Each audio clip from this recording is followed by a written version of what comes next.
Entre 1942 e 1943, o alto comando alemão acumulou evidências técnicas irrefutáveis de que a guerra já não podia ser vencida.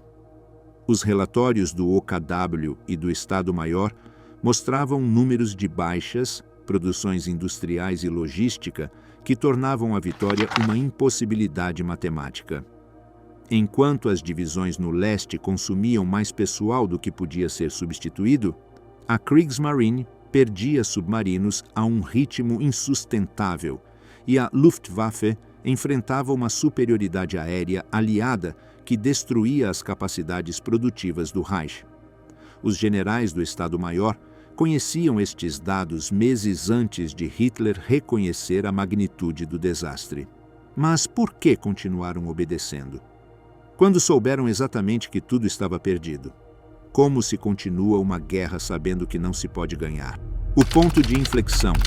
Quando a vitória deixa de ser possível? O planejamento militar alemão para a campanha contra a União Soviética foi desenvolvido sob o pressuposto de que o conflito seria breve e que reproduziria os padrões das ofensivas anteriores. A estrutura doutrinária da Wehrmacht continuava centrada em operações de ritmo acelerado, destinadas a desarticular o inimigo antes que alcançasse sua plena mobilização industrial e humana. Esta concepção tinha sido validada na Polônia em 1939, na Dinamarca e Noruega em 1940 e mais tarde nos Países Baixos, Bélgica e França nesse mesmo ano, assim como na Iugoslávia e Grécia em 1941. Os sucessos prévios tinham reforçado a ideia de que um ataque rápido contra a União Soviética produziria um colapso operacional similar, especialmente se fosse destruída a maior parte das forças soviéticas perto da fronteira antes que pudessem se reorganizar em profundidade. A Operação Barbarossa, iniciada em 22 de junho de 1941, foi concebida como a culminação dessa experiência. O desdobramento inicial superava qualquer operação anterior, tanto em magnitude como em ambição. Cerca de 3.800.000 militares das potências do eixo cruzaram simultaneamente uma linha de mais de 2.900 quilômetros, apoiados por aproximadamente 3.000 tanques, mais de 7.000 peças de artilharia e cerca de 3.000 aeronaves. O objetivo declarou 3 eixos principais. O Grupo de Exércitos Norte avançaria em direção a Leningrado. O Grupo de Exércitos Centro seria dirigido para Smolensk e posteriormente Moscou, e o Grupo de Exércitos Sul se concentraria na Ucrânia. O alto comando alemão avaliava que a destruição inicial das forças soviéticas nos setores fronteiriços permitiria um avanço contínuo para o interior antes do outono de 1941. Durante as primeiras semanas, a operação pareceu ajustar-se à previsão estratégica alemã. A Luftwaffe destruiu um número significativo de aviões soviéticos em terra durante as primeiras horas do ataque, e as unidades mecanizadas alemãs executaram manobras de penetração profunda que geraram vários bolsos de cerco. O Grupo de Exércitos Centro tomou Smolensk em meados de julho, abrindo o caminho para Moscou. Os números de prisioneiros soviéticos ascenderam a centenas de milhares nos primeiros meses, refletindo a rapidez com que os alemães desarticulavam as agrupações inimigas. Nos relatórios apresentados ao OKH, os comandantes sublinhavam que a resistência soviética parecia fragmentada e que as operações continuavam a um ritmo favorável. Franz Halder, chefe do Estado-Maior do Exército, manteve durante julho sua convicção de que a campanha se desenvolvia conforme o previsto. No entanto, à medida que o verão avançava, surgiram os primeiros indícios de um desajuste entre o planejamento inicial e a realidade operacional. A resistência dentro dos bolsões cercados durava mais do que o previsto, obrigando a desviar unidades destinadas ao avanço principal. A prolongação do combate em vários bloqueios obrigou a dispersar forças que, segundo o plano, deviam manter-se em movimento constante. O número de divisões soviéticas identificadas superava amplamente as estimativas de inteligência iniciais, que calculavam cerca de 200 divisões disponíveis. Para o final de julho de 1941, Os registros do OKH documentavam o aparecimento de novas formações soviéticas que substituíam com surpreendente rapidez unidades previamente destruídas. O diário de Hauder, particularmente a anotação de 11 de agosto, constitui um registro técnico da mudança de percepção dentro do Estado-Maior. Reconhecia que as previsões iniciais haviam subestimado o volume de forças soviéticas disponíveis. A identificação de mais de 360 divisões soviéticas em diferentes graus de organização evidenciava que o Exército Vermelho possuía uma capacidade de reposição muito superior à considerada inicialmente. Hauder assinalava também que, embora muitas dessas formações apresentassem deficiências em armamento e liderança tática, sua mera existência implicava a prolongação do conflito e um aumento substancial das demandas logísticas e operacionais sobre as forças alemãs. O avanço alemão em direção ao interior do território soviético amplificou os problemas logísticos. As linhas de abastecimento foram estendidas a mais de 600 quilômetros dos pontos de partida, o que gerou atrasos constantes na entrega de combustível, munição e peças de reposição. A diferença entre a largura ferroviária soviética e a alemã obrigava a adaptar a infraestrutura capturada antes de utilizá-la, um processo lento que reduzia a capacidade de transporte em um momento crítico.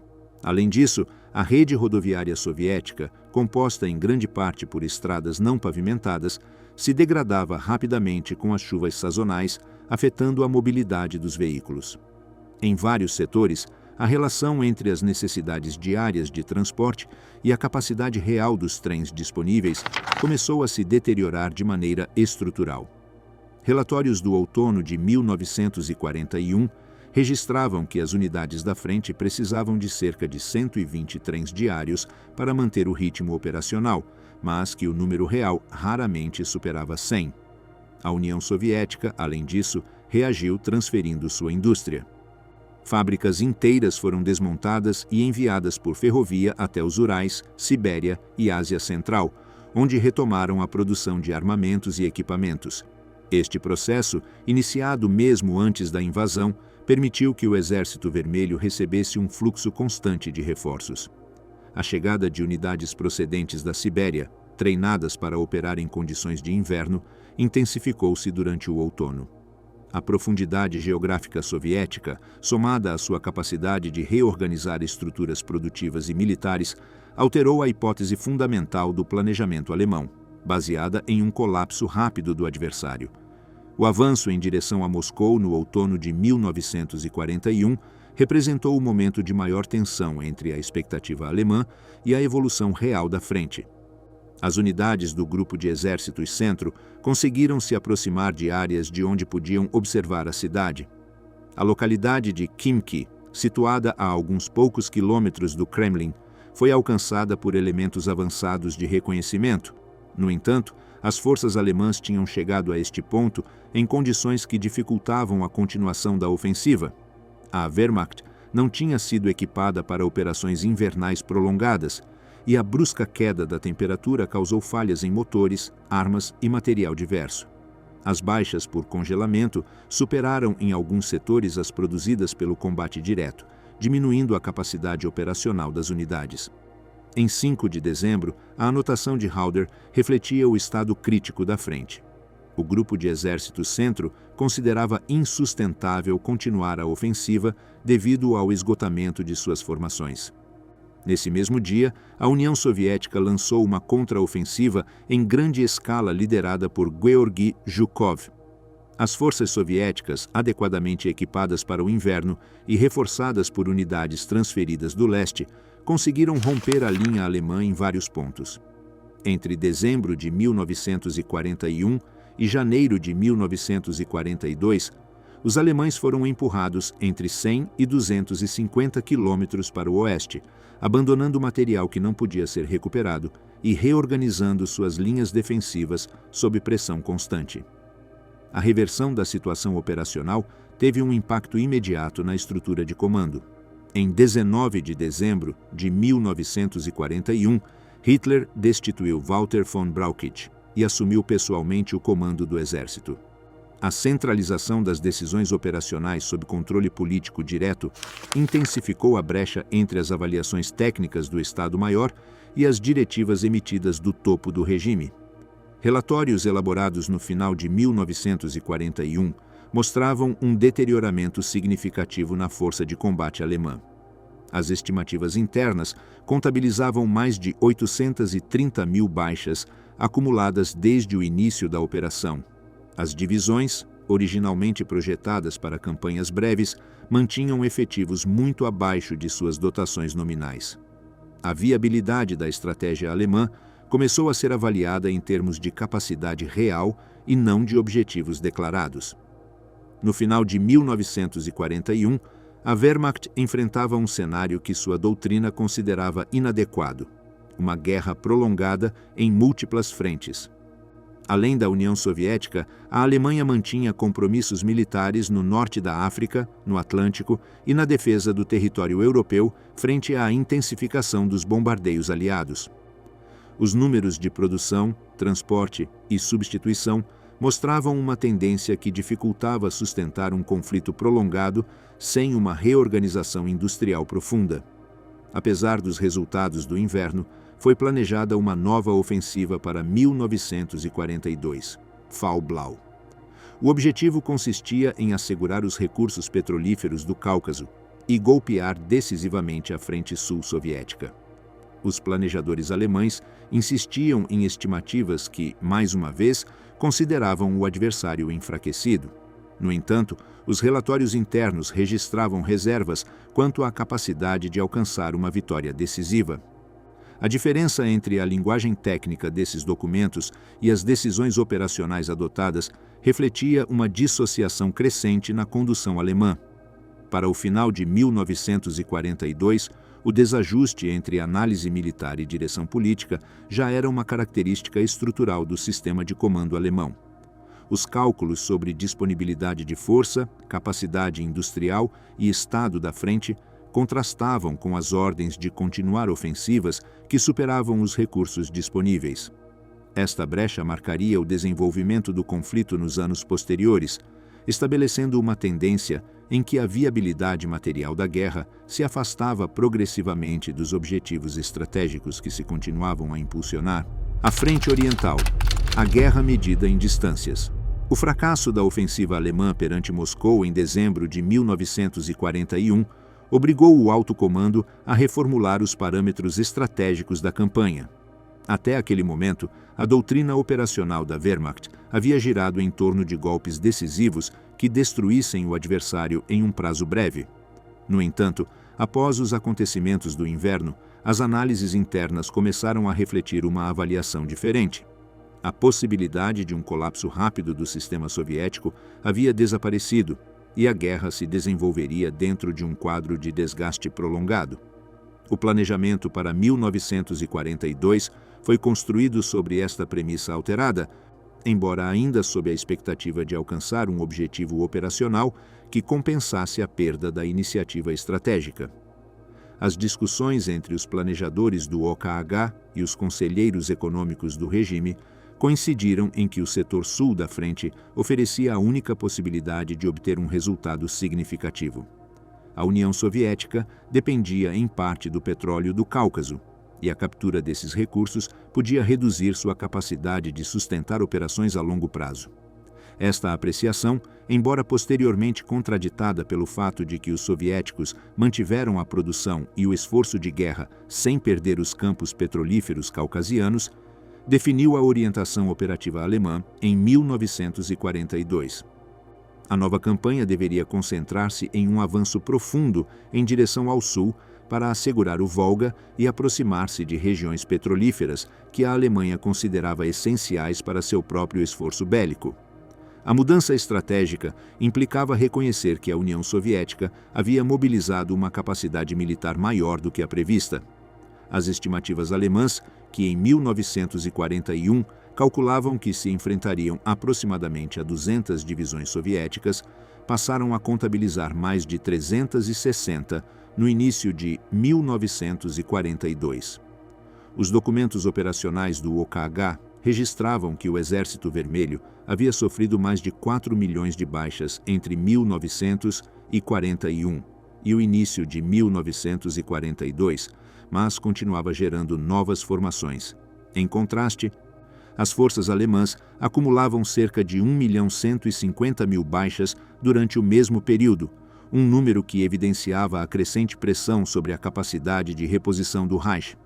A proporção de perdas continuava sendo favorável à Alemanha em termos estatísticos, mas a capacidade soviética de absorvê-las alterava qualquer comparação direta. O cálculo do desgaste operacional tornou-se uma variável central para o Estado-Maior.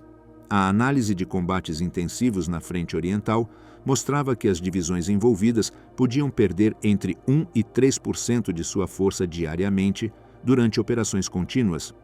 Uma divisão alemã padrão iniciava suas operações com cerca de 12.000 efetivos. Ao ritmo de desgaste observado, podia perder uma média próxima de 1,8% por dia.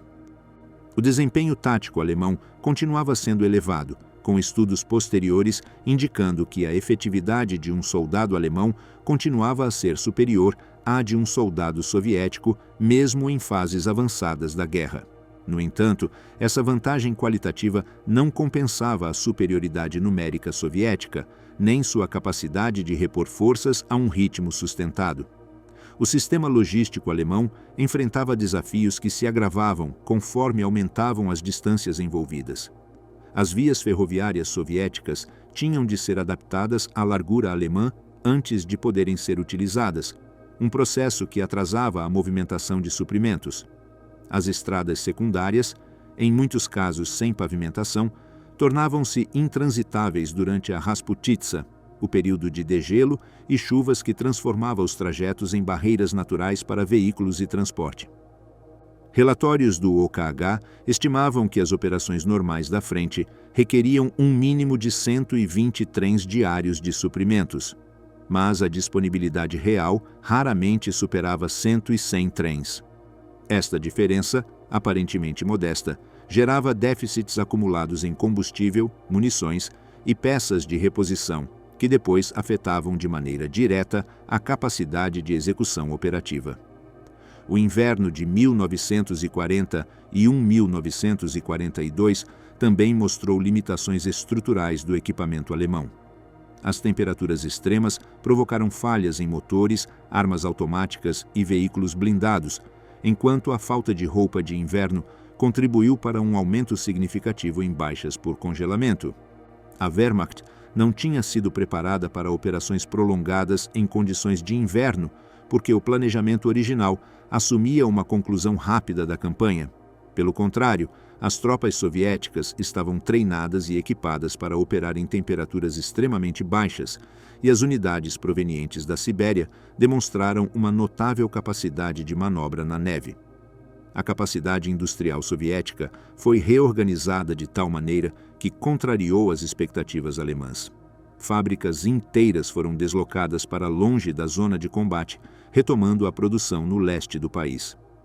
A escala desta mobilização industrial, documentada pela inteligência alemã, permitiu à União Soviética repor as perdas de material e pessoal com uma rapidez que a Alemanha não podia igualar.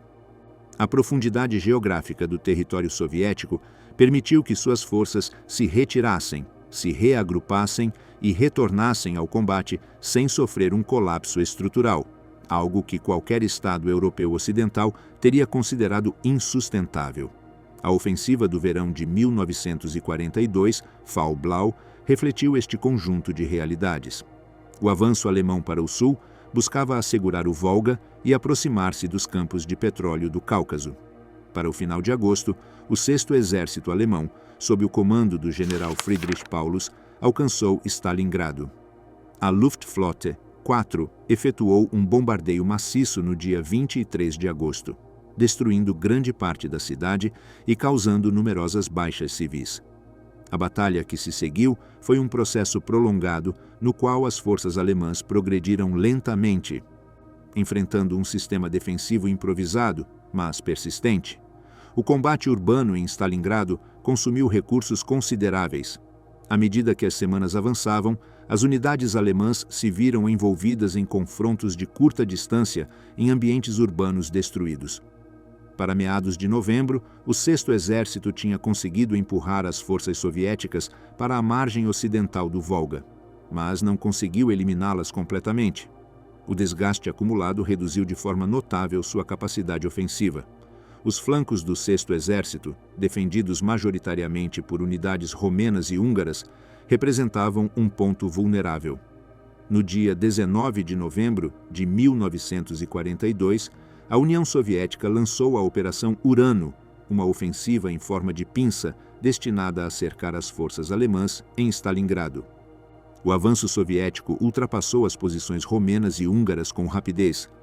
Para o dia 22 de novembro, aproximadamente 290 mil soldados do eixo tinham ficado cercados na cidade.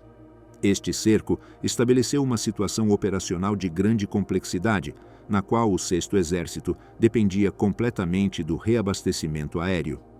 A capacidade real da Luftwaffe para manter o abastecimento para o Bolsão era significativamente menor do que o necessário. Embora o comando aéreo estimasse que era necessário entregar 500 toneladas de suprimentos diários para manter a operacionalidade do 6º Exército, as cifras reais raramente superaram uma fração dessa quantidade. O clima de inverno, a atividade antiaérea soviética e a perda progressiva do controle aéreo dificultavam as operações de transporte. Com o passar das semanas, as tropas dentro do cerco começaram a sofrer graves carências de alimentos, munições e combustível. A tentativa de resgate lançada pelo grupo de exércitos Don, sob o comando de Erich von Manstein, avançou uma distância considerável, mas não conseguiu romper o cerco. As unidades dentro de Stalingrado solicitaram autorização para tentar uma fuga em direção às linhas alemãs, mas as ordens de manter a posição foram mantidas. A situação dentro do Bolsão se deteriorou ainda mais durante janeiro de 1943. No dia 31 de janeiro, Hitler promoveu Paulus ao posto de marechal de campo. No dia seguinte, os restos do 6º Exército capitularam. Aproximadamente 91 mil soldados do eixo foram feitos prisioneiros. Destes, apenas entre 5 mil e 6 mil retornaram à Alemanha na década posterior à guerra. A magnitude das perdas em Stalingrado modificou de maneira definitiva o equilíbrio da frente oriental. Estima-se que as baixas totais do eixo na campanha, incluindo as operações prévias e posteriores ao cerco, superaram as 800 mil. As cifras soviéticas também foram elevadas, mas o Exército Vermelho manteve a capacidade de lançar ofensivas após a queda da cidade. A análise comparativa de produção industrial e mobilização mostrou que a União Soviética superava a Alemanha em volume de material bélico.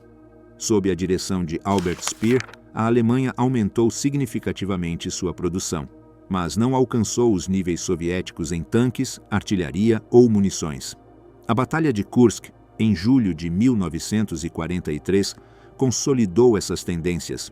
Embora as forças alemãs tenham infligido baixas elevadas às soviéticas, as capacidades diferenciais de substituição determinaram que a Alemanha não pudesse sustentar uma ofensiva dessa magnitude.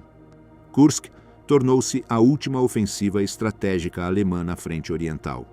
A partir desse momento, a Wehrmacht adotou uma postura predominantemente defensiva em todo o setor oriental. Os documentos do Alto Comando de 1943 refletem uma evolução nas diretrizes operacionais. Em vez de definir objetivos ofensivos decisivos, os relatórios começam a referir-se à necessidade de manter a frente, ganhar tempo ou infligir perdas ao inimigo. Estas formulações mostravam que, em termos profissionais, se reconhecia que a vitória no leste já não era alcançável dentro dos parâmetros materiais disponíveis. A acumulação de evidências sobre diferenças em produção, mobilização e reservas humanas conduziu a um consenso interno. Mesmo com melhorias na eficiência alemã, o Reich não podia igualar a capacidade soviética. A dissociação entre a avaliação técnica do alto comando e as diretivas políticas ampliou-se durante este período. Os relatórios do Estado-Maior identificavam limitações estruturais sem solução imediata enquanto as ordens emitidas de Berlim insistiam em manter posições independentemente de seu valor operacional. Essa divergência continuaria a expandir-se durante os anos seguintes, condicionando a condução da Frente Oriental até o colapso final do regime. 3 oceanos perdidos. O mundo que se fechou sobre o Reich. A expansão inicial do conflito havia permitido à Alemanha obter avanços significativos na Europa continental, mas, a partir de 1941, os teatros secundários começaram a revelar um padrão estrutural que o alto comando alemão não podia ignorar. Enquanto a Frente Oriental absorvia a maior parte dos recursos militares e econômicos do Reich, as campanhas no norte da África, no Mediterrâneo e no Atlântico mostravam com clareza que a Alemanha já não controlava o ambiente estratégico mundial. Esses espaços, definidos como secundários no planejamento inicial, demonstraram que a capacidade alemã para projetar e sustentar operações além do continente europeu estava limitada por condições logísticas e navais que os aliados exploraram com crescente eficácia. Para 1943, os relatórios do OKW convergiam em um diagnóstico comum.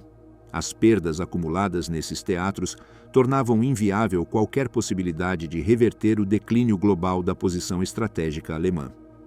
O norte da África ilustrava de forma especialmente clara a distância entre o rendimento tático e a viabilidade estratégica. A chegada do Afrika Korps a Trípoli, em 11 de fevereiro de 1941, respondia a um objetivo restrito: apoiar a Itália em uma frente secundária, enquanto a Wehrmacht concentrava seu poder principal para a campanha decisiva no leste. O teatro deveria ser mantido com um uso limitado de forças e sem grandes ambições territoriais. No entanto, a condução operacional adotada pelo general Erwin Rommel modificou de fato o caráter da campanha. Rommel interpretou que uma postura defensiva prolongada na África do Norte resultaria insustentável frente a uma potência naval e logística como o Reino Unido, e optou por empregar ofensivas rápidas para manter a iniciativa. Esta diferença entre o propósito estratégico previsto e as operações executadas criou uma contradição de fundo que influenciaria toda a campanha. O ambiente operacional do deserto impunha restrições que nenhuma habilidade tática podia compensar de maneira duradoura. A distância entre portos de desembarque e linhas de frente crescia com cada avanço. As estradas eram limitadas e a necessidade de transportar grandes quantidades de água, combustível e peças de reposição gerava uma pressão constante sobre os comboios. A areia desgastava motores e elevava a taxa de avarias. As avaliações internas do Afrika Korps documentavam que, mesmo durante os avanços mais bem-sucedidos, as unidades dependiam de um fluxo de suprimentos que nunca atingia o nível requerido. Metade da ração diária de água destinada a cada soldado era utilizada para fins mecânicos, e o combustível disponível determinava de maneira direta o alcance das operações. A situação piorou durante o verão de 1942.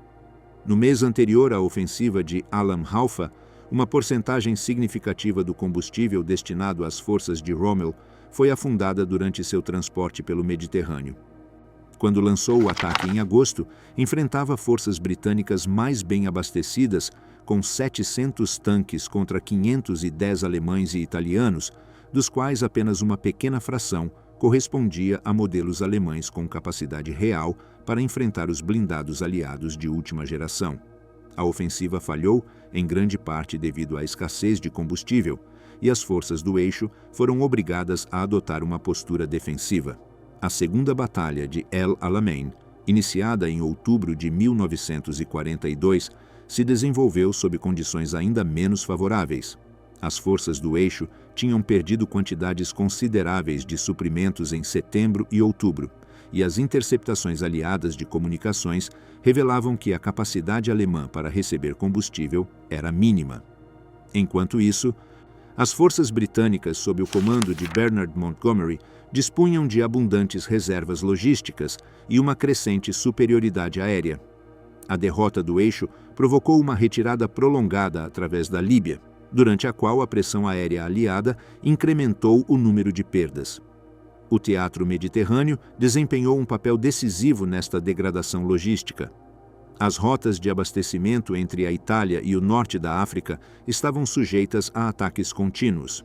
A Royal Navy, junto com forças aéreas britânicas, americanas e da Commonwealth, dificultava severamente o trânsito de comboios.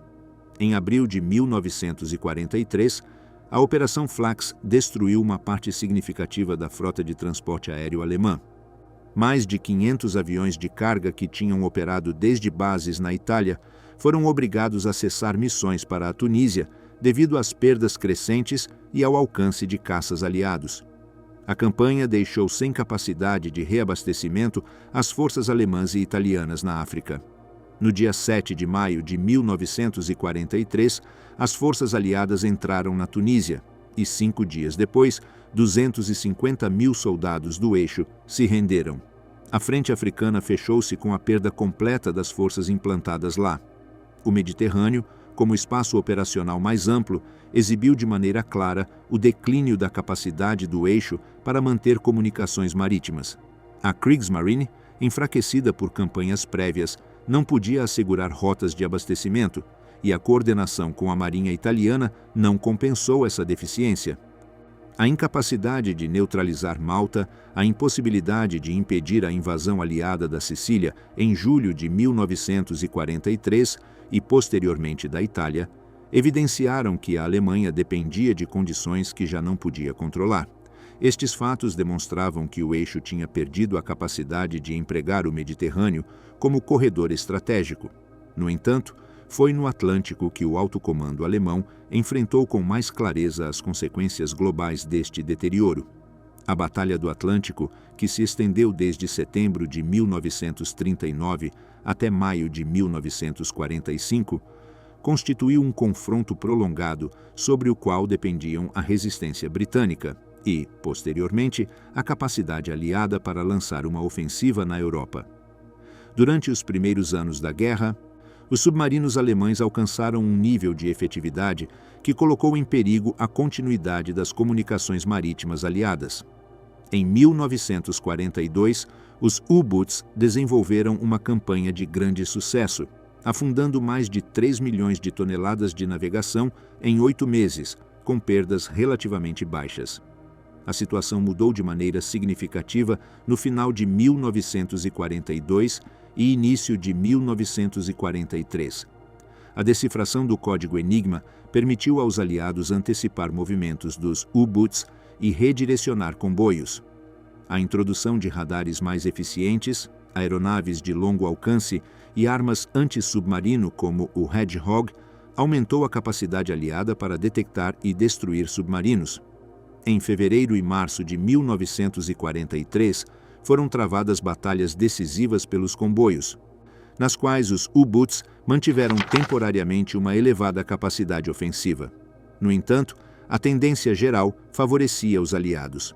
Maio de 1943 representou um ponto de ruptura. Durante esse mês, os alemães perderam 41 U-Boot, aproximadamente um quarto da sua força operacional. As perdas aliadas continuaram a diminuir e, pela primeira vez desde o início da guerra, os comboios transatlânticos começaram a operar com uma margem de segurança estável. O almirante Karl Dönitz ordenou uma retirada temporária dos U-Boots, reconhecendo implicitamente que a campanha tinha sido derrotada em termos estratégicos. O volume de navios afundados não compensava as perdas sofridas, e a capacidade industrial estadunidense, já plenamente mobilizada, garantia a rápida reposição de navios mercantes. A evidência documental indicava que, em 1943, os aliados estavam lançando milhões de toneladas de nova tonelagem mercante, enquanto a Alemanha perdia submarinos a um ritmo que não podia sustentar. O Atlântico já não representava um espaço de interdição favorável para o eixo, mas sim um corredor marítimo seguro para o traslado de tropas, suprimentos e material industrial que seriam decisivos na preparação da invasão da Europa Ocidental. Os relatórios do OKW coincidiam em que a perda da iniciativa no Atlântico tinha implicações estratégicas diretas. Sem capacidade de interromper as rotas marítimas entre a América do Norte e a Grã-Bretanha, os aliados podiam planear operações de grande escala com garantias logísticas. O fracasso no Atlântico somava-se à perda do norte da África e ao retrocesso no Mediterrâneo, fechando o espaço estratégico no qual a Alemanha podia operar fora do continente europeu. Estas frentes, consideradas secundárias no início da guerra, tinham adquirido um peso decisivo ao demonstrar que a capacidade alemã de projetar poder dependia de condições que tinham deixado de existir em 1943. A convergência dessas experiências permitiu ao alto comando sintetizar um diagnóstico amplo da situação.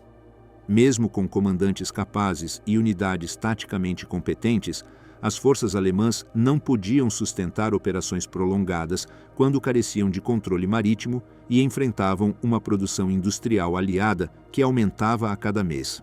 A capacidade estadunidense para construir navios, escoltas e aeronaves a um ritmo superior ao que os U-Boots podiam destruí-los, transformou o Atlântico em um espaço onde a Alemanha já não podia influenciar.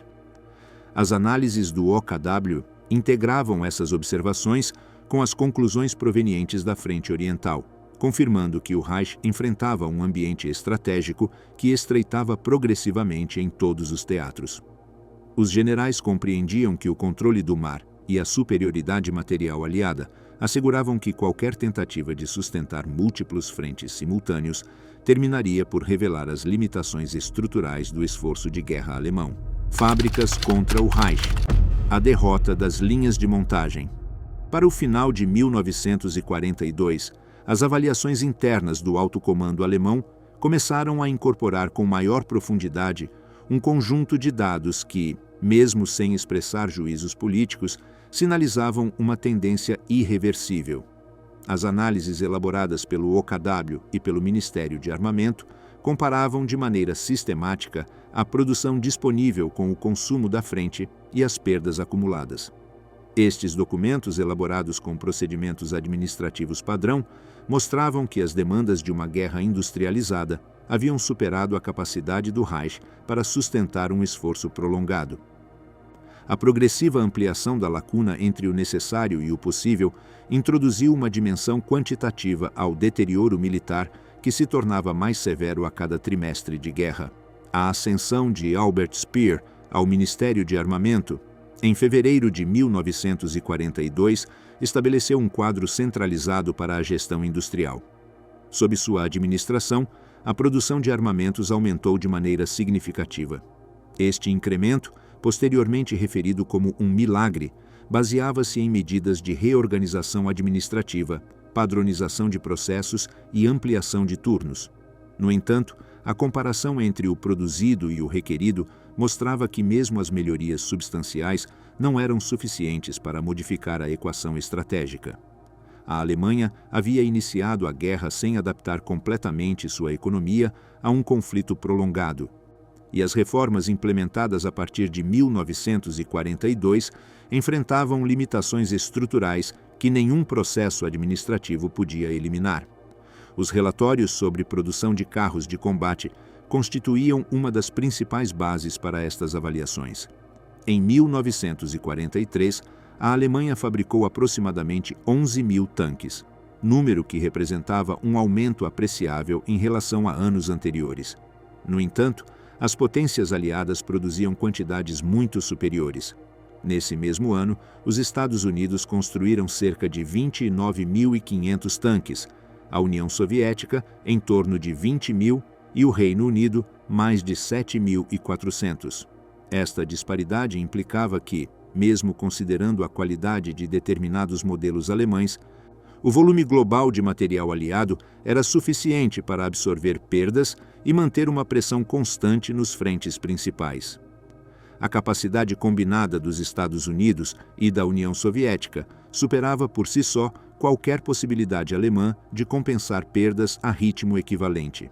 O desenvolvimento do tanque Panther exemplificou tanto as forças técnicas alemãs quanto as limitações industriais.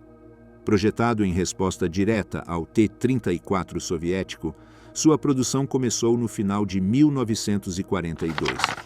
O veículo demonstrou capacidades superiores em termos de armamento e proteção, mas sua fabricação sofreu interrupções derivadas de mudanças administrativas, danos por bombardeio e problemas mecânicos associados ao projeto inicial. O planejamento previa a produção de 600 unidades mensais, mas esses números não foram alcançados. Em 1943, a média mensal foi de aproximadamente 148 Panthers, número que aumentou para cerca de 315 em 1944, atingindo um máximo em julho. O total produzido até o final da guerra aproximou-se de 6.000 unidades, longe do volume necessário para contrabalançar a produção soviética. Os modelos Tiger e Tiger II apresentavam números ainda mais reduzidos. Entre 1942 e 1944, foram produzidos cerca de 1.355 Tiger I e menos de 500 Tiger II entre 1944 e 1945. Apesar da superioridade individual destes veículos em combate, seus números eram insuficientes para influenciar de maneira significativa em um conflito que dependia de disponibilidade maciça de força mecanizada. A complexidade do design, o tempo de fabricação e a dependência de materiais críticos reduziam a velocidade de produção, um fator que os relatórios técnicos do Ministério da Armamentação apontavam de forma recorrente. O desequilíbrio industrial tornava-se ainda mais evidente ao considerar a produção aliada de aeronaves. Enquanto em 1939 os Estados Unidos fabricavam menos de 3.000 aviões anuais, os programas de expansão implementados nos anos seguintes elevaram a produção a níveis sem precedentes. Os objetivos de fabricação fixados para 1943 previam mais de 100.000 aparelhos, cifras que seriam atingidas e superadas. Ao final da guerra, a indústria aeronáutica americana havia produzido aproximadamente 300.000 aviões. Isso incluía bombardeiros, caças e aviões de transporte que seriam empregados em todos os teatros. Em 1944, aproximadamente 2/3 do equipamento militar utilizado pelos aliados provinham de fábricas americanas. O programa Lend-Lease aumentou essa desigualdade. A União Soviética recebeu milhares de tanques, caminhões, aviões e material especializado, além de alimentos, equipamentos médicos e matérias-primas.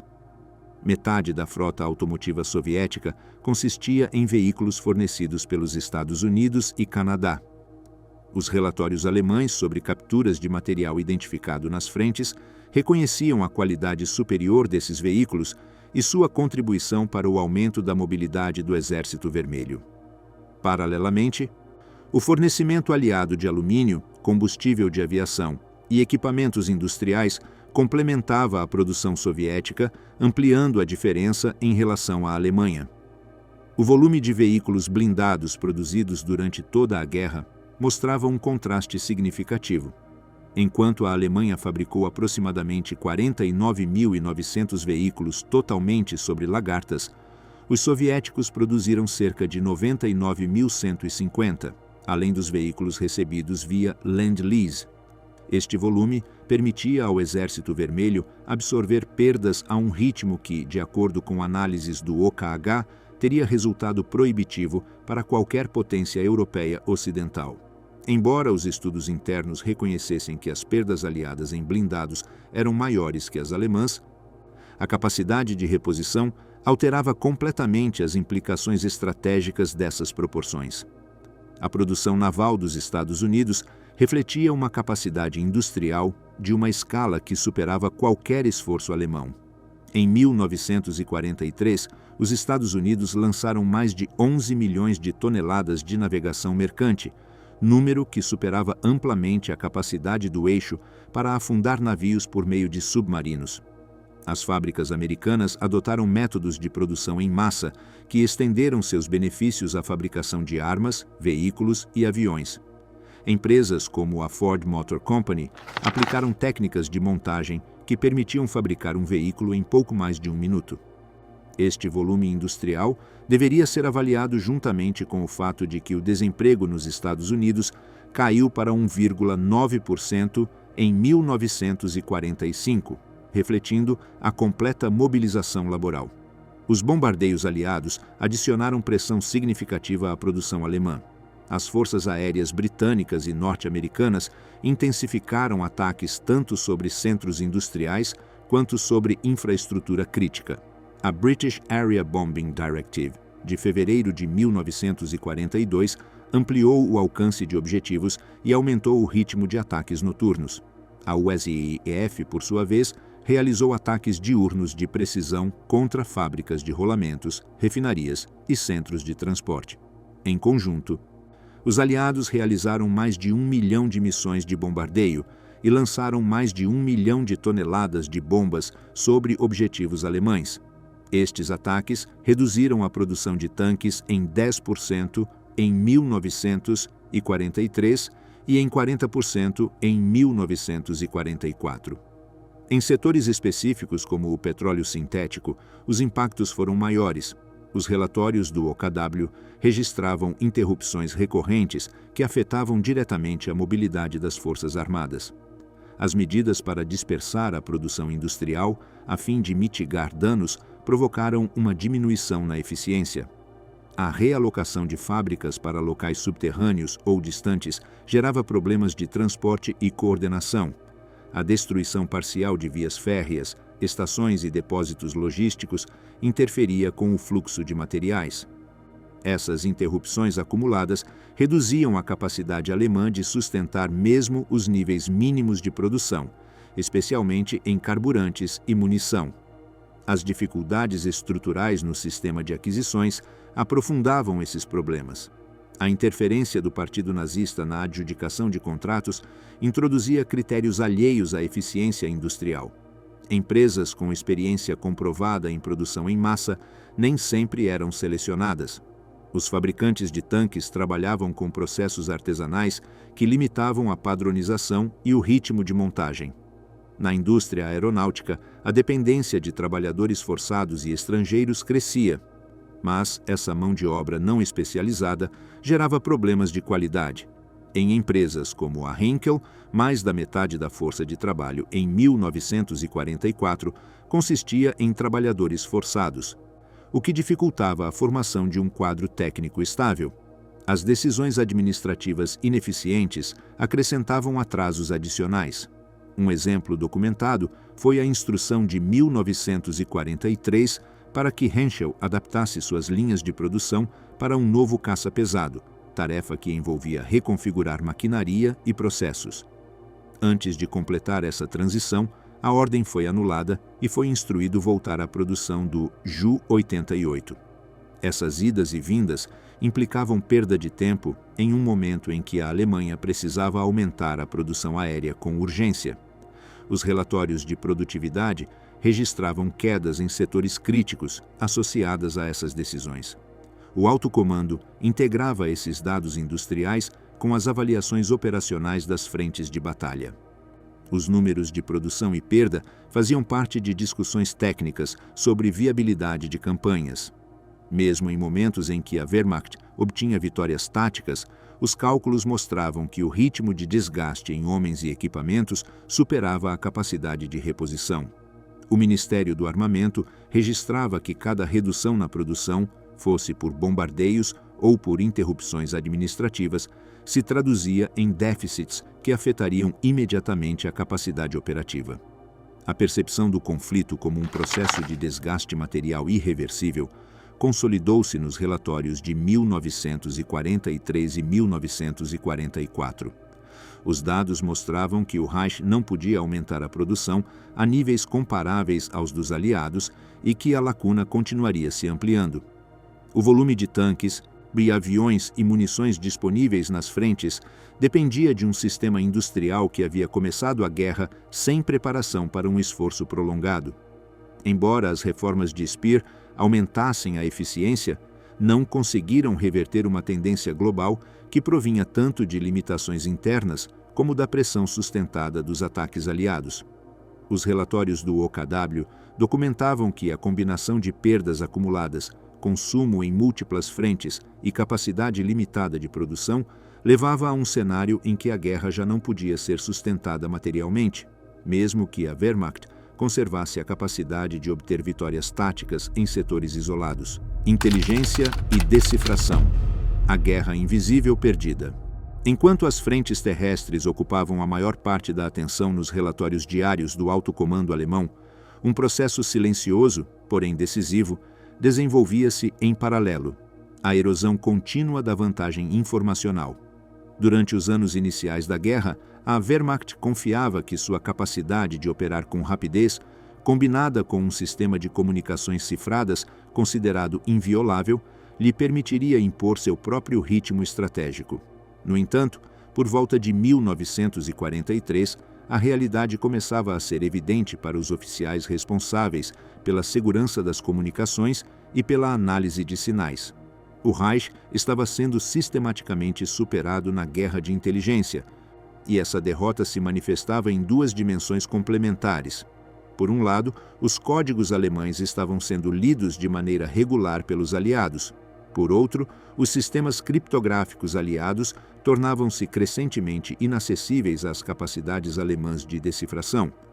Essa dupla perda, embora menos visível que as derrotas operacionais na África, no Mediterrâneo ou na frente oriental, tinha efeitos tão determinantes quanto a destruição de divisões inteiras em combate.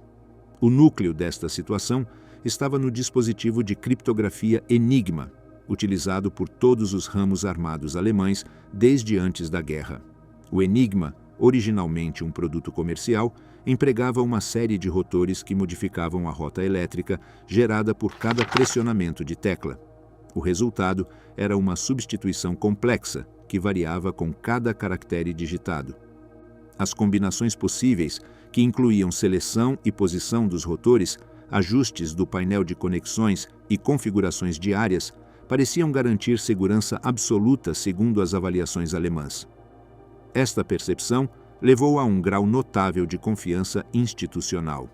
Nos meses anteriores à invasão da Polônia, a Wehrmacht tinha implantado mais de 100.000 máquinas Enigma, convencida de que seu sistema de comunicações era impenetrável mesmo diante de esforços técnicos consideráveis. No entanto, o cenário era diferente do que supunham os planejadores alemães. Desde 1932, um pequeno grupo de matemáticos poloneses do Biuro Cyfrowe, liderado por Marian Rejewski, havia conseguido quebrar a cifra em sua forma inicial. Utilizando combinações de teoria matemática, análise estatística e documentação fornecida pela inteligência francesa, conseguiram reproduzir de forma parcial a fiação interna dos rotores do Enigma, permitindo interpretar mensagens cifradas. Diante da iminente ameaça de invasão, os poloneses compartilharam suas descobertas com britânicos e franceses em julho de 1939. Este ato, motivado por considerações estratégicas claras, permitiu aos britânicos organizar um programa de decifração que superaria rapidamente as capacidades prévias dos serviços poloneses. O Reino Unido institucionalizou este trabalho em Bletchley Park, onde se reuniu uma equipe interdisciplinar de matemáticos, linguistas, especialistas em estatísticas, operadores de rádio e pessoal técnico. Ao contrário dos métodos artesanais anteriores, os britânicos transformaram a criptografia em um processo semi-industrial. Foram construídos dispositivos eletromecânicos conhecidos como bombas, que detectavam configurações plausíveis da Enigma através de operações repetitivas de teste e descarte.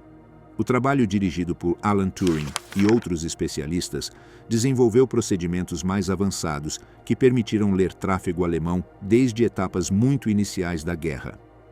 Para o final de 1940, as mensagens da Luftwaffe eram decifradas de maneira rotineira, as do Heer, com certa demora, e as da Kriegsmarine, embora mais difíceis pelo uso de procedimentos mais rigorosos, começariam a ser vulneráveis devido a erros operacionais e capturas de material. O sucesso britânico dependia também de deficiências na disciplina operacional alemã. A estrutura de Enigma exigia que operadores aplicassem configurações exatas e mudassem procedimentos de forma regular. No entanto, muitas mensagens continham frases repetidas ou estruturas previsíveis, o que facilitava a geração de pontos de partida para a análise. Além disso, as unidades alemãs nem sempre modificavam chaves com a frequência estipulada. Os analistas britânicos, apoiados por interceptações sistemáticas, aproveitaram essas inconsistências para acelerar os deciframentos. Para o início de 1941, o programa Ultra lia regularmente comunicações aéreas e terrestres alemãs, proporcionando informação imediata sobre movimentos, ordens e destacamentos. As capturas de material físico aceleraram ainda mais o processo.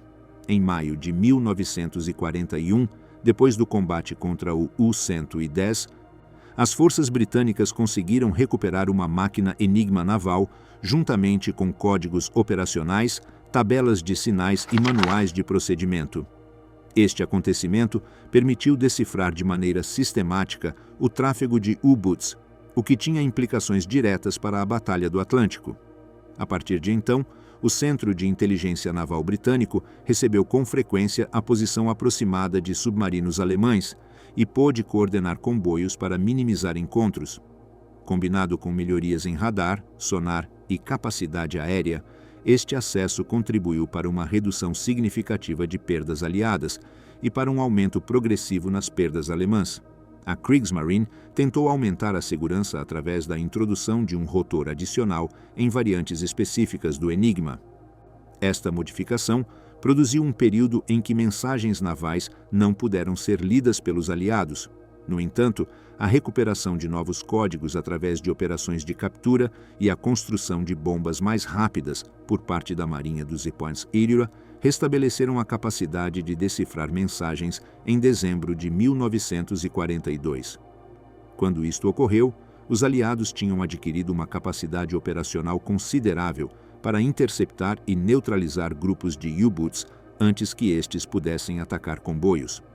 Em junho de 1943, por exemplo, uma mensagem Ultra indicou a formação de uma linha de patrulha alemã composta por 17 submarinos destinada a interromper o tráfego entre a América do Norte e Gibraltar. Os comboios foram desviados por rotas alternativas e não se produziu nenhum confronto nesse setor durante todo o mês. O valor operativo do Ultra residia na sua capacidade de proporcionar aos aliados conhecimento antecipado dos planos alemães. Isto incluía movimentos de unidades blindadas no norte da África, padrões de bombardeio atribuídos à Luftwaffe e reconfigurações na defesa costeira do Atlântico. Embora os comandantes aliados raramente soubessem a origem exata de certos relatórios devido a medidas estritas de compartimentação, a informação gerada pelo Ultra contribuiu para decisões operativas que reduziram significativamente as vantagens táticas alemãs. A existência de histórias de cobertura, como voos de reconhecimento ou achados circunstanciais, assegurava que a origem do conhecimento permanecesse oculta e que os alemães não suspeitassem que seu sistema criptográfico havia sido comprometido. Enquanto os aliados conseguiam decifrar comunicações alemãs de maneira cada vez mais eficiente, as capacidades de decifração alemãs enfrentavam limitações estruturais. O B-Dienst, a inteligência naval alemã, conseguiu alguns sucessos importantes. Sob a direção de Wilhelm Tranov, havia quebrado códigos navais britânicos já nos anos 30. No início da guerra, podia ler parte das comunicações britânicas relativas a posições de navios. Em 1942, decifrou o Naval Cipher No. 3, o que permitiu antecipar movimentos de comboios e melhorar a eficácia dos ataques de U-Boots em etapas iniciais da campanha.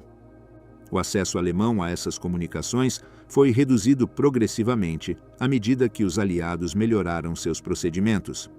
A introdução do Naval Cipher No. 5, em junho de 1943, eliminou a capacidade do B-Dienst de ler comunicações críticas. A adoção de máquinas Typex, com complexidades internas comparáveis ou superiores a Enigma e procedimentos disciplinados, reduziu ainda mais as oportunidades para a decifração. Para o final de 1943, a maioria do tráfego naval aliado era inacessível às tentativas alemãs. A fragmentação institucional alemã impedia a coordenação dos esforços criptográficos de maneira eficiente. Não existia uma agência central comparável a Bletchley Park. Em seu lugar, múltiplas entidades operavam com responsabilidade parcial. OKWC para a Wehrmacht, seções do Heer, Luftwaffe e Kriegsmarine, além de unidades dentro da Abwehr e do Escritório Central de Segurança do Reich. A falta de coordenação provocava duplicação de esforços, perda de informação e ausência de uma linha de desenvolvimento unificada.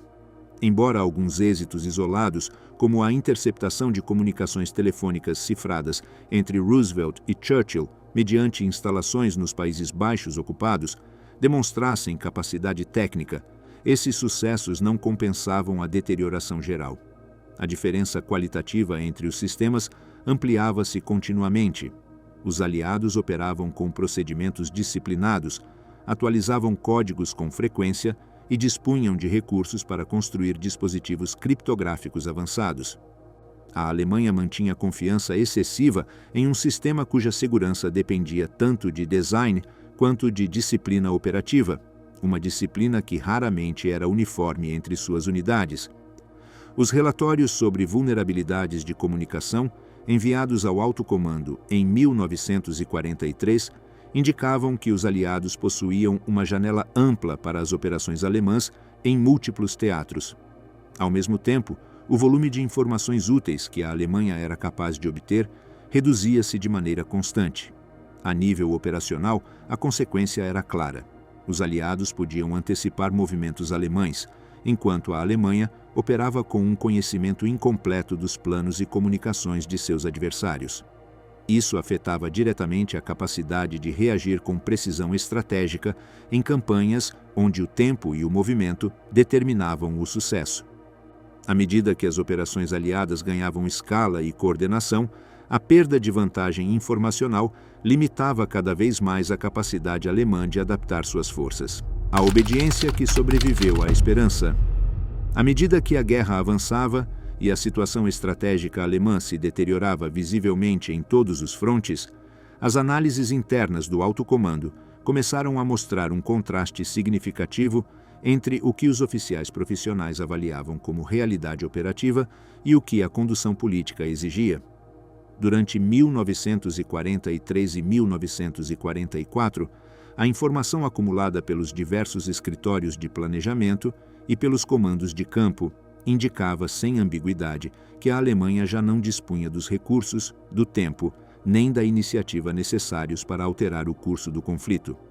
A combinação de desgaste na frente oriental, perda do controle marítimo no Atlântico, redução da capacidade produtiva por bombardeios aliados e a crescente superioridade material inimiga havia criado um cenário onde o retorno a um equilíbrio estratégico era impossível. No entanto, esse conhecimento técnico não se traduziu em uma ruptura institucional do aparato militar com o regime. O contraste entre avaliação profissional e obediência política se manteve como uma constante, e a capacidade de converter análises objetivas em decisões de Estado ficou anulada pela estrutura do sistema de governo do Terceiro Reich. Um dos antecedentes mais antigos dessa tensão ocorreu em 1938, quando o chefe do Estado-Maior do Exército, Ludwig Beck, se opôs ao plano de Hitler de invadir a Checoslováquia, mesmo que isso implicasse risco de guerra com potências como a França, a Grã-Bretanha ou a União Soviética.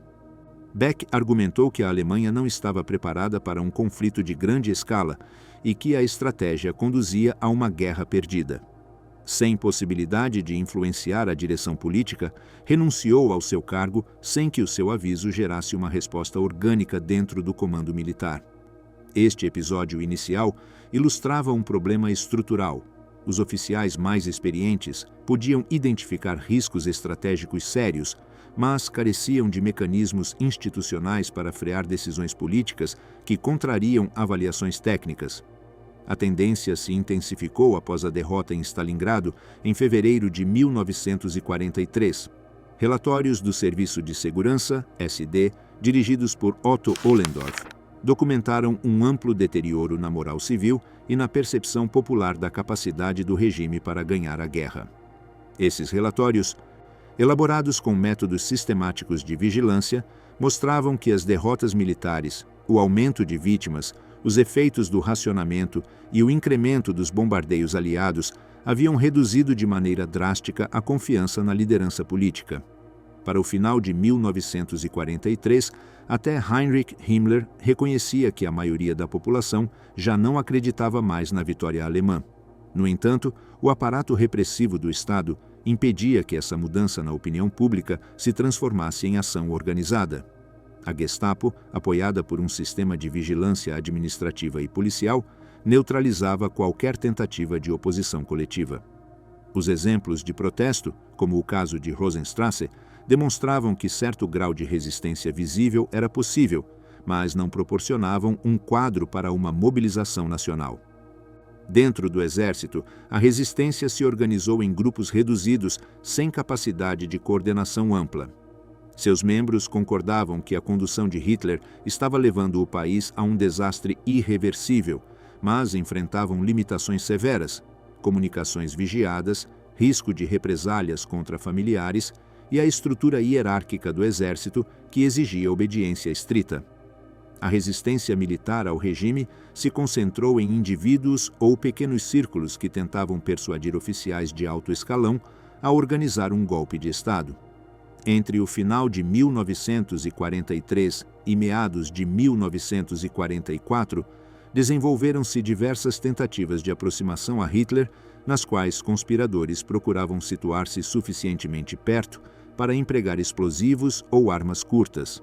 Axel von den Busche, membro do Regimento de Infantaria 9, preparou um ataque com granadas de mão durante uma apresentação de uniformes de inverno prevista para novembro de 1943.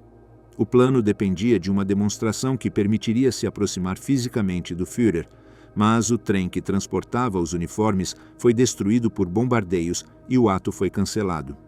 Uma tentativa similar prevista para dezembro também foi frustrada quando Hitler modificou seu itinerário e transferiu a reunião para outra localização.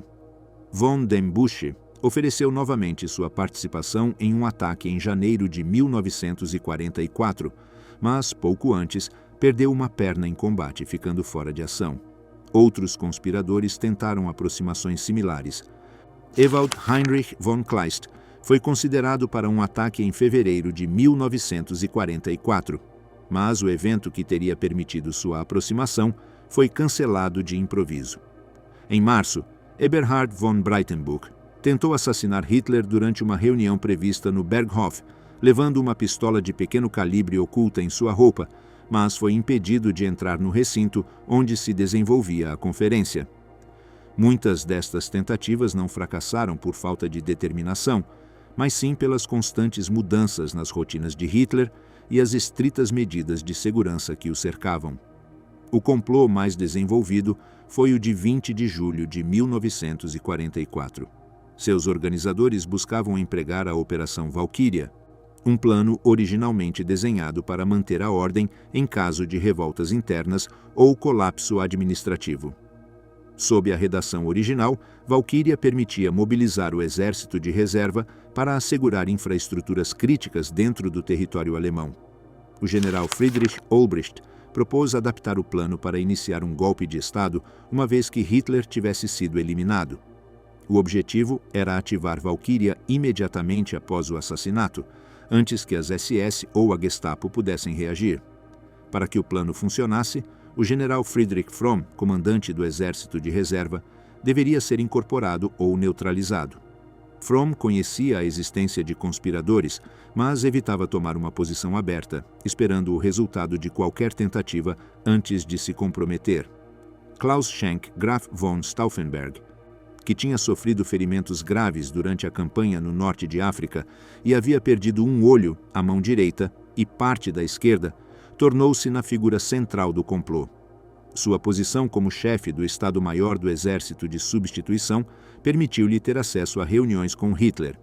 Ante a falta de candidatos capazes de se aproximar do Führer o suficiente para realizar um ataque, Stauffenberg assumiu o papel de executor. No dia 20 de julho de 1944, ele participou de uma reunião na Wolfschanze, o quartel-general do Führer na Prússia Oriental. O plano original assumia que a reunião teria lugar num bunker subterrâneo reforçado, cujas paredes de concreto teriam concentrado a onda expansiva da bomba. No entanto, devido ao calor, A reunião foi transferida para uma sala de conferências de madeira situada na superfície. Stauffenberg colocou uma pasta com o dispositivo explosivo debaixo da mesa e retirou-se da sala alegando uma chamada telefônica. A bomba explodiu às 12h42. Stauffenberg, observando a explosão à distância, assumiu que Hitler havia morrido e viajou imediatamente para Berlim para iniciar a fase posterior do golpe. Mas a explosão não teve o efeito esperado. Um membro do pessoal havia movido a pasta para trás de um suporte de madeira maciça, o que reduziu drasticamente a força do impacto sobre Hitler. Embora 4 pessoas tenham morrido e vários tenham ficado feridos, Hitler sobreviveu com lesões menores. O atraso em confirmar o estado do Führer resultou fatal para os conspiradores. Em Berlim, a execução de Valkyrie dependia de uma cadeia de ordens que muitos oficiais hesitavam em ativar sem confirmação absoluta. Quando Stauffenberg chegou horas depois, a informação sobre a sobrevivência de Hitler já havia se espalhado. O general Fromm, buscando garantir sua própria posição, mandou prender os líderes presentes no Bendler Block. Naquela mesma noite, organizou uma corte marcial sumária e ordenou a execução imediata de Stauffenberg, Obricht, Merz von Quirnheim e von Haeften, que tentou proteger Stauffenberg colocando-se entre ele e o pelotão de fuzilamento. Nos dias seguintes, a repressão se expandiu de maneira acelerada. A Gestapo identificou e prendeu centenas de suspeitos. Muitos foram submetidos a interrogatórios severos e os julgamentos do Volksgerichtshof, presididos por Roland Freisler, se caracterizaram por procedimentos sumários e sentenças de morte. Entre agosto de 1944 e os primeiros meses de 1945, milhares de pessoas foram detidas por suspeita de vínculos com a conspiração ou por expressar opiniões contrárias ao regime. Cerca de 200 participantes diretos ou indiretos do complô foram executados. Mesmo figuras de alto escalão como Wilhelm Canaris, Henning von Treschow, Julius Leber e Karl Goerdeler foram eventualmente presos e executados. A repressão aos envolvidos no complô demonstrou que a estrutura de controle estatal continuava funcionando com capacidade plena, mesmo quando a situação militar se deteriorava de maneira irreversível. O fracasso do complô de 20 de julho eliminou qualquer possibilidade de uma revolta coordenada dentro do exército. Hitler substituiu numerosos comandantes e aumentou a pressão ideológica dentro das Forças Armadas. Nos meses seguintes, intensificaram-se as medidas para assegurar obediência política. Heinz Guderian, nomeado chefe do Estado-Maior após o complô, exigiu a demissão de qualquer oficial que não apoiasse completamente o regime.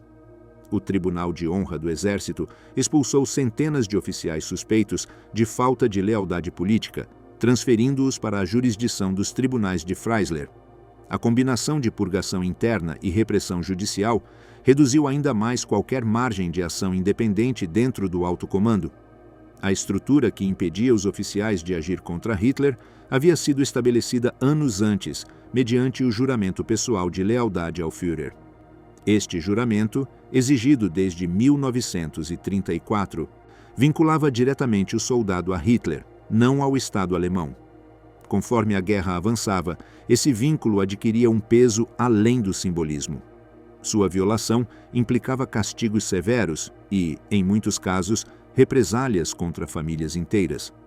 A presença deste mecanismo legal e ideológico, juntamente com a vigilância do Partido Nazista em todas as instituições militares, neutralizava qualquer iniciativa de oposição aberta. Mesmo entre aqueles que consideravam insustentável a continuidade da guerra, o medo da repressão estatal era suficiente para inibir ações coletivas.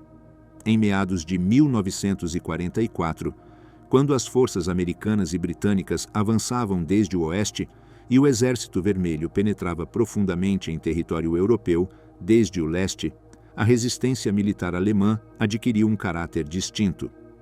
Muitos dos conspiradores restantes já não acreditavam ser possível uma mudança política que garantisse um futuro para a Alemanha. Seu objetivo, nesta fase tardia, concentrou-se em limitar a destruição do país e evitar, na medida do possível, um colapso total da ordem civil. Esta motivação, ainda que pragmática, não conseguiu superar os obstáculos estruturais que definiam o sistema de comando nazi. Os conspiradores operavam dentro de um ambiente onde a comunicação era perigosa, a coordenação limitada e a ação coletiva quase impossível. O elemento central que definiu a fratura interna do alto comando alemão durante os últimos anos da guerra foi a coexistência de duas realidades inconciliáveis. Por um lado, os oficiais profissionais dispunham de informações suficientes para saber que a derrota era inevitável. Por outro, a estrutura do Estado nazista impedia que esse conhecimento se traduzisse em uma mudança política ou militar efetiva. A combinação de juramentos de lealdade, vigilância constante, mecanismos repressivos e a fragmentação dos poucos grupos de resistência criou um ambiente em que a obediência institucional se manteve mesmo quando a cadeia de análise técnica mostrava com clareza que a guerra estava perdida. O resultado foi um aparato militar que continuou executando ordens, enquanto sua liderança profissional compreendia que não existia uma via realista para alterar o curso do conflito.